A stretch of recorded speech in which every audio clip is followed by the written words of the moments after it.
আর তো গাইস তোমরা আমার আগের ভিডিওতে দেখেছিলে যে আমার পায়রাগুলো ডিম দিয়েছিল, তো তার মধ্যে একটা বাচ্চা হয়েছে, তো সেটা আজকে তোমাদেরকে দেখাবো। তো চলো, তো তার আগে আমার অন্য যে পোষা পানিগুলো আছে সেগুলো কি করছে তোমাদেরকে আবার দেখিয়ে নিই। তো প্রথমে আমি ঘরে চলে আসছি আমার অ্যাকোরিয়ামটা দেখানোর জন্য। আর এই যে দেখছো আমার অ্যাকোরিয়ামটা, তো অ্যাকোরিয়ামের মধ্যে কাপ মাছটা কত সুন্দরভাবে খেলছে, দেখো। তো অন্য মাছগুলোও খেলছে। তারপরে অ্যাকোরিয়ামটা দেখানোর পর চলে আসছি খরগোশের কাছে।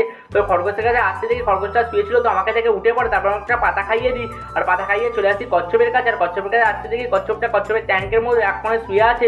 তো ওকে না ঘাঁটিয়ে ফাইনালি চলে আসছি পায়রার কাছে। আর পায়রার কাছে এসে পায়রার খোপের দরজাটা খুলে পায়রাগুলোকে বাইরে ছেড়ে দিই। আর পায়রাগুলোকে বাইরে ছাড়ার পর আমি খোপ থেকে পায়রার বাচ্চাটাকে বার করে নিই। আর এই যে দেখছো পায়রার বাচ্চাটা কত বড় হয়ে গেছে। তো এক সপ্তাহ আগে হয়েছে, তখন তোমাদেরকে দেখাতে পারিনি, তো আজকে দেখাচ্ছি। আর এই দেখছো দানাতে হালকা হালকা পালকও গজিয়ে গেছে, তো গায়েতেও পালক গজিয়ে গেছে, তো অনেকটাই বড় হয়ে গেছে পায়রার বাচ্চাটা। আর ফাইনালি পায়রার বাচ্চাটা 1 বছর পর আমাদের হলো। তো সবাই দয়া করবে এতও ভালো করে বড় হয়ে যাক।